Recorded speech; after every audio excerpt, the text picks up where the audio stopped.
Mantap nih. Cobain nanti. Udah ya. Kayak malu-maluin dia. Gimana gimana?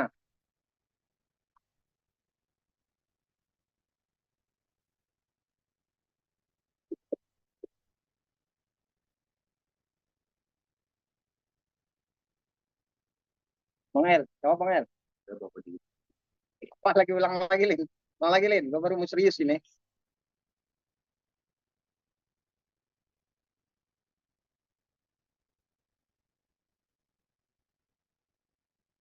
Kalau bagi kami berdua sih apa yang harus ditanggapi biasa-biasa aja. Malah bagi kami kurang kerjaan itu Pak RK kuasanya ya kalau mau datang.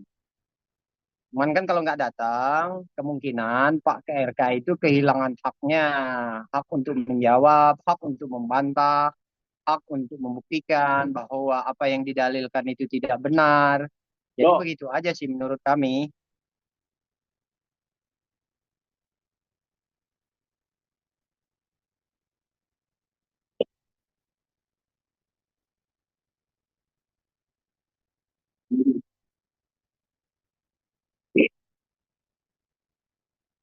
Itu nanti ditambahkan teman saya dasar hukumnya seperti apa. Yang jelas begini ya, saya melihat bahwa eh, lawyernya atau pihak dari LM ini terlalu cerdas atau memang kurang pemahaman. Bahwa kan begini kan, Pak Muslim ya, pengacaranya Pak RK ya, Bang Muslim ya. Bang Muslim itu kan adalah sebagai kuasa khusus daripada Pak RK ya. Di dalam kuasa itu sudah dijelaskan, penerima kuasa diberikan segala hak untuk melakukan upaya hukum yang dianggap perlu dan berguna untuk kepentingan kliennya. Itu biasanya jelas di dalam surat kuasa itu. Nah, kalau mereka mengacu kepada SEMA, surat edaran Mahkamah Agung, bahwa prinsipal ataupun penggugat dan tergugat diwajibkan hadir walaupun sekali, itu ada pengecualian untuk tergugat, gitu ya Pak ya?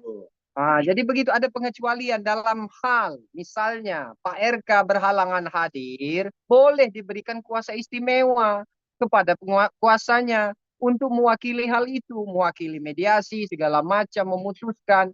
Jadi kalau mereka masih ngotot menginginkan Pak RK itu hadir, itu saya menganggap mereka kurang paham dan kurang wawasan dalam memahami sebagai pengacara. Begitu. Apa gunanya pengacara kalau kalau harus mereka-mereka juga yang hadir? Kurang kerjaan itu namanya. Begitu, Pak. Betul. Surat Jadi kan, edaran Mahkamah Agung ya. ya, jadi kan di Perma itu sudah jelas diatur di nomor 1 tahun 2016.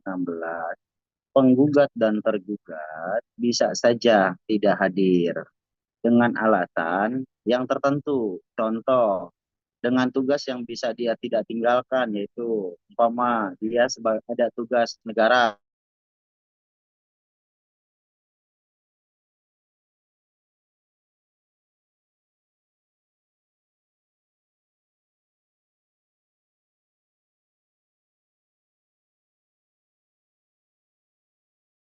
tidak ada sanksi pidana juga buat RK sendiri kan gitu.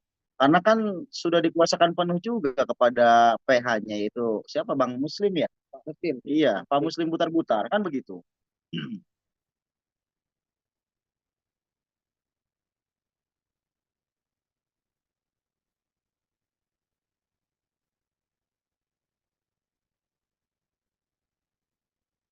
Apa akibat hukumnya? Apa akibat hukumnya? Nggak ada akibat hukumnya. Jadi begini, nggak hadir sama sekali pun nggak ada akibat hukumnya. Akibat hukumnya hanya satu, dirugikan dia sebagai haknya, hak untuk menjawab, hak untuk membantah, hak untuk membuktikan. Itu aja. Kalau konsekuensinya hukumnya nggak ada. Dan itu sudah diwakilkan pengacaranya. Pengacara berhak untuk mewakili hal itu. Jadi begitu. Jadi kurang kerjaan kalau mempersoalkan itu. Nggak penting. Kayak kami berdua ini kan. Kami berdua ini mewakili klien kami, Revalino. Apakah masih dibutuhkan dan dipertanyakan Revalino itu harus hadir? Nggak perlu. Buat apa kalian wawancara saya berdua? Kalau memang mengharuskan, itulah gunanya surat kuasa. Makanya jadi pengacara itu jangan hanya enak dipandang juga. Hanya maksud saya jangan hanya dasarnya sebagai enak dipandang publik itu, otaknya juga enak dicerna sama publik. Jadi jangan mempertanyakan hal-hal yang nggak penting, kecuali kalau memang tujuan mereka itu pansos, begitu. Itu lain cerita mungkin ya. Oke. Karena kan dari yang seharusnya sudah tinggal beberapa tahap lagi ini selesai, tiba-tiba ada yang memperlambat, mengajukan gugatan perdata. Apa sih yang diajukan? Mengacunya kemana? Ujung-ujungnya apa? Terus sama juga kan tes DNA kan begitu. Sedangkan pihak dari RK sudah jelas melaporkan kan gitu kepada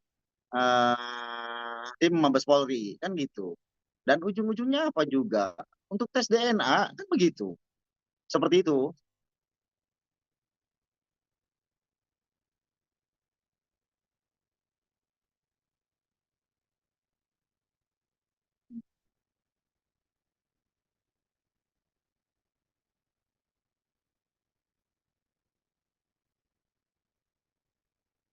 Ini lagi-lagi nih, saya walaupun nggak mau ada orang yang mau taruhan sama saya nggak apa-apa lah. Saya taruhan dengan diri saya sendiri ya.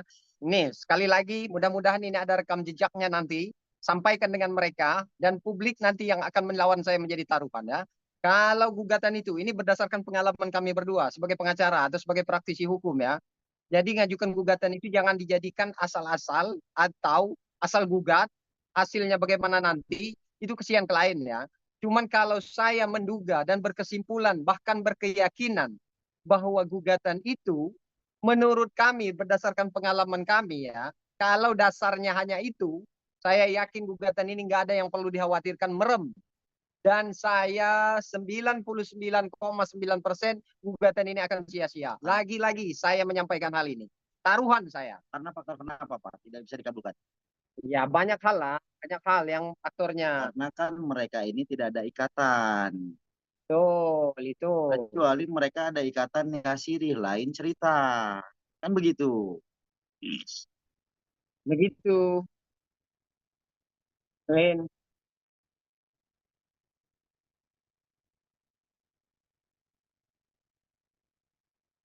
Nah, siapa namanya itu? Si Markus ya? Si Markus ya? Itu pernyataan Markus. pernyataan Markus Nababan ya. Yang bajunya rapi terus itu ya? Rapi ya? Yang rapi terus itu ya? Jadi begini ya.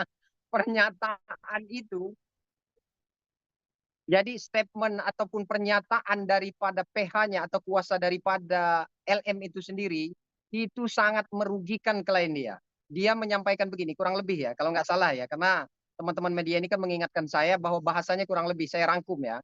Begini bahasanya dia ya. Kalau salah atau keliru tolong dikoreksi ya. Pernyataan dia begini, tidak ada ahli hukum pun di dunia ataupun di Indonesia ini yang bisa memastikan, pakar hukum di Indonesia ini yang memastikan anak itu anak siapa kecuali DNA. Itu kan pernyataan dia. Nah, pernyataan itu kontradiksi dengan hal perbuatan sikap yang telah diperbuat oleh kliennya. Dalam hal ini, klien dia yang namanya Lisa Mariana itu telah membuat kegaduhan, telah membuat suatu tuduhan kepada RK dengan menyampaikan ke publik bahwa anak yang dia kandung, anak yang dia lahirkan itu adalah anak RK.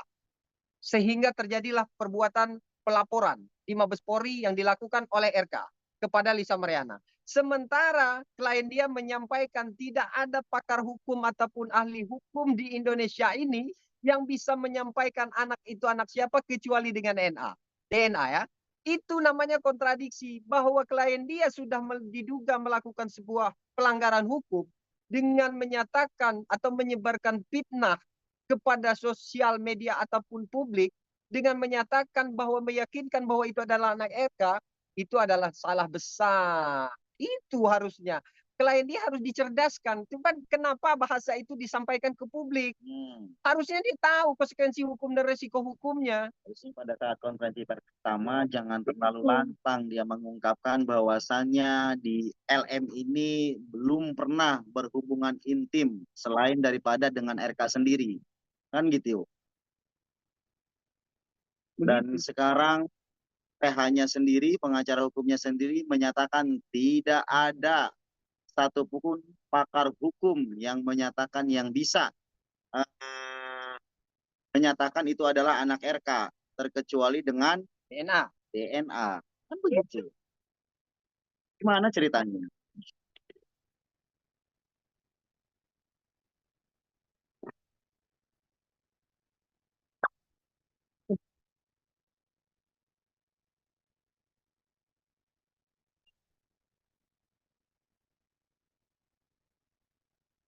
Nah, makanya ini kita pentingnya kami sedang berdiskusi. Yang jelas, Mabes Polri kan akan melakukan DNA itu, ya. DNA itu kepada tiga pihak. Ya, mungkin salah satunya klien kami. Nah, di dalam gugatan yang diajukan oleh LM secara keperdataan di Pengadilan Negeri Bandung, itu tidak menarik kami sebagai pihak. Nah, dalam hal ini kami mempunyai hak untuk masuk sebagai pihak, ialah dengan mengajukan permohonan intervensi biar masuk ke dalam gugatan itu, bahwa kami merasa punya hak cuman tidak dilibatkan atau ditarik sebagai pihak di dalam gugatan tersebut. Cuman kami sebagai pengacara, apa yang sudah saya sampaikan tadi, bahwa gugatan ini kami meyakini akan sia-sia. Buat apa? Nambah-nambah kerjaan, pekerjaan yang mubazir, ya kurang kerjaan bagi kami. Kecuali kalau memang niat mereka hanya pansos, kan begitu, nyari panggung, ya silah-silahkan saja. Makanya kalau orang tersesat, kami nggak mau ikut-ikutan. Lagi-lagi saya sampaikan bahasa ini, ya seperti itu.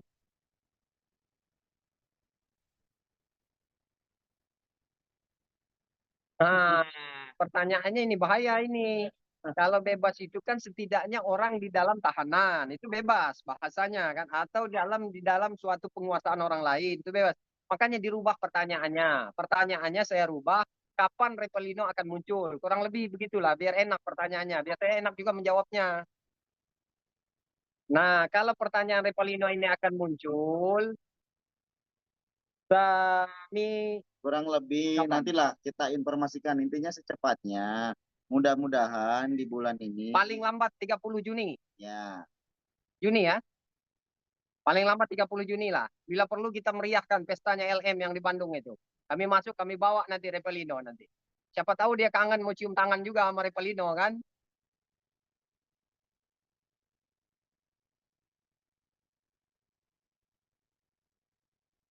Sangat siap Sangat kami, siap. sangat siap. Jangankan untuk tes DNA, dihadirkan di depan mukanya sekalipun terhadap PH dan LM-nya sangat siap.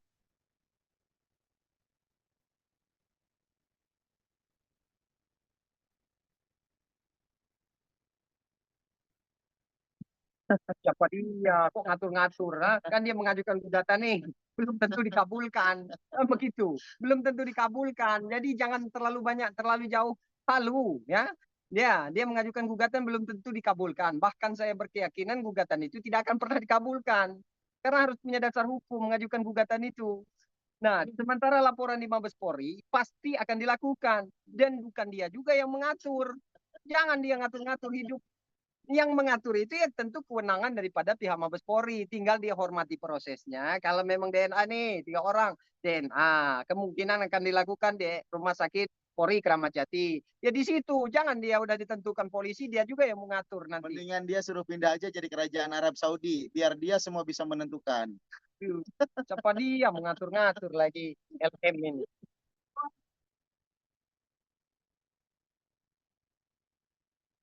Kalau dikabulkan ya, tergantung daripada majelis hakim yang memeriksa perkara tersebut. Kalau dikabulkan, boleh-boleh aja pengadilan memberikan putusan bahwa diwajibkan untuk DNA. Cuman terlalu jauh berandai-andai ke situ. Nggak mungkin mau dikabulkan. Mereka kurang paham kalau dasar mereka berdasarkan putusan MK nomor 46 kalau nggak salah ya. Putusan 46 itu di 2010 itu bahwa kurang lebih begini ya, anak di luar perkawinan itu mempunyai hubungan keperdataan dengan bapaknya ya. Itu kan yang mengajukan itu kalau tidak salah artis juga ya, Mucica Muhtar kalau nggak salah ya. Ya, dia mengajukan judicial review ke MK kan begitu dengan hasil putusan seperti itu salah. Kalau Mucica Muhtar itu punya hubungan hukum, ialah ikatan perkawinan secara agama, tapi tidak diakui di dalam undang-undang perkawinan karena dia nikah siri.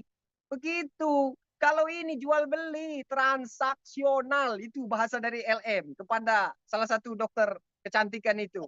Jual beli, gua beli barang nih, gua pakai. Ya itu udah risiko gua, risiko dia. Gua beli makan di warteg, udah selesai makan gua tinggal. Masa gua dipanggil lagi mau cuci piring? Kan kurang gila namanya itu. Udah ya,